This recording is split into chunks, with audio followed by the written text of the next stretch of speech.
Hello my friends and welcome back. Thank you very much for being with me again today. It seems to me that NATO is itching to really get involved actively, more than it is. It's already involved, but actively involved with troops in against Russia. I was about to say in Ukraine. They're in Ukraine already. Against Russia.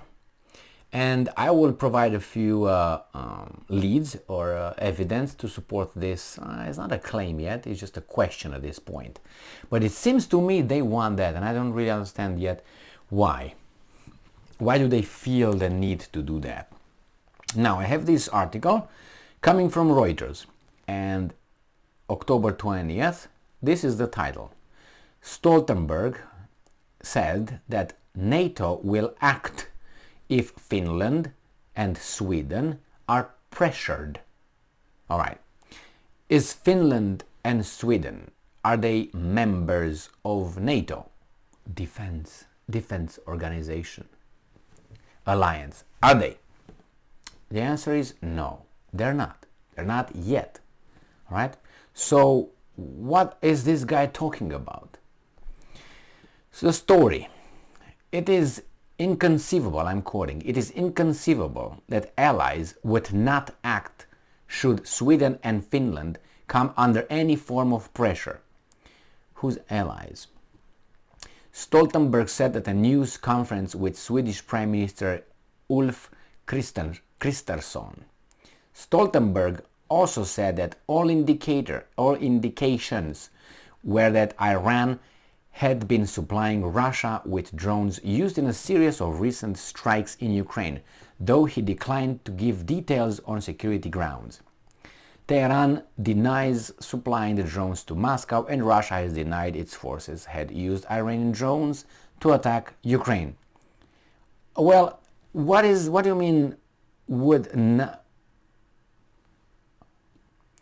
It is inconceivable that allies would not act should Sweden and Finland come under any form of pressure. What do you mean? Do you mean that, let's say, if Russia has a little problem with Finland, NATO will intervene militarily? And on what grounds? Is NATO attacked? Is Article 5 activated? No. So then, I know the answer. The answer is we don't give a fuck, we do what we want. That's the answer. And those articles and all that is for tards, okay? That's what it is. Well, they really are just suggestions here and mandates here, depending or according to the circumstances, okay? Like they talk about fast track, Ukrainian admission into NATO. There's no such a thing of fast track, because if it was fast track, it could have been used to in reference to other countries, and it wasn't. Why is that? You say the circumstances? Okay, that's what I'm saying. It's just a suggestion. That means the circumstances can override the rule. All right, move next. In order to be a NATO member, you have to have no territorial disputes or of any kind with any countries around. So Finland, in order to be part of NATO, has to make sure that it has no problems with Russia, because they share a border as far as I remember. Correct?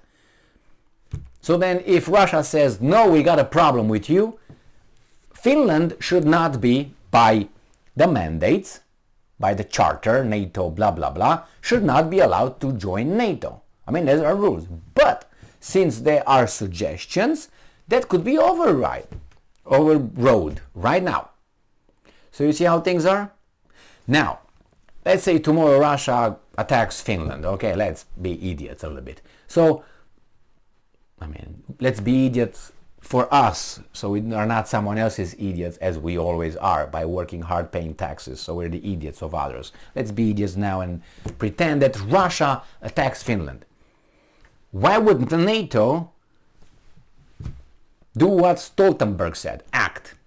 And I'm talking about acting, not about, hey, don't do that. Okay? Not, it's going to be verbal. It's going to be physical. Why? What would give you the right to act? We're going to call the United Nations. What are you going to do? And you say about, without even talking about the United Nations, based on what principle of what? Self-defense? You weren't attacked. Allies? That's a different story. NATO? You have no jurisdiction. Finland is not a NATO country as of now. And Erdogan keeps them hostage still, as far as I remember. So I think Stoltenberg talks shit, but his not talks shit. I think he tells the truth. But he doesn't understand, I think, or he doesn't care, that his statements could be interpreted like, hey, so you don't give a damn about your own charter or whatever you got, principles, NATO, whatever you got written down there in your little NATO thing? No? No, they don't care. They don't care. It's like in your, if you are employed or if you work somewhere, you know that the rules could be overrode at any time by a guy over there if they choose to. They have the authority. The same as a cop. A cop, if a cop stops you, a law enforcement officer, my bad. However, you know what I mean. If they stop you, he has the, discretion, let's call it, discretion to give you a warning or to fine you or whatever he feels like. He has that discretion. Of course, he can stop you whenever. Usually, here in the United States, they can't really stop you unless they have a suspicion of something. But that suspicion is based on the officer's, feelings and perception. He thinks that you drive too slow, or you drive too fast, or maybe you are impeding traffic. He's going to stop you over and he's going to say, you were driving recklessly. And you say, no, I wasn't. He says, yes, you were. Guess if we show up in front of a judge, who the judge will consider as valid the statement? Your statement or his statements? Officer's statements. So don't even bother. So the same here. NATO, those guys can override any kind of charter and any kind of whatever they have over there. If they want. If the boss wants, which is the United States. The United States will pressure everybody else into doing whatever they want, United States. But here, if Finland is pressured, then these guys will intervene because nobody can pressure Finland. Only United States can pressure Finland or Sweden or whatever. Anyway, it's good because this kind of examples give us, for people who do not see it yet, a clear understanding of how the world actually is run. So when they come and tell you, oh, they can't do this because international law and this runs against the charter of this and that and sovereignty and we're against it. You can ask, how about you being in Syria? How about that? Kendall Americans, what are you doing in Syria? Syria is a sovereign country. So why don't you sanction yourself a little bit? Or fuck yourself? Which one is better? I guess. Maybe they might like it. But anyway, just saying. So when you hear these guys, you say, wait a minute. You are over there taking the Syrian oil with your army surrounding the wells of sovereign country, uninvited.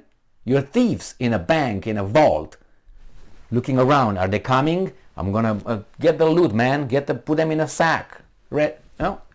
And they talk about the other countries. The sovereignty of Ukraine must be respected. Yes, when you respect Syria's. And you get out first because you entered first. How about that? So these kind of examples give us an understanding of how the world really functions and how these great leaders that tell us that those guys are bad, those guys are bad, those guys are bad, they have their hunchback right there. But they move like this, you don't see it. If they move like this, you see the hunchback. But they stay like this all the time, so you don't see it. As Arthur Schopenhauer said, we all have a hunchback, like a luggage, baggage, whatever you call it. Yeah, our nasty stuff, and we don't show that. So always we show the beautiful side of ourselves. Hey, cuckoo, look at me, I'm beautiful. Yes, yes, yes, yes. When actually you're a... Anyway, thank you very much for being with me again today. Stay strong, stay smart, look for the truth, and be just.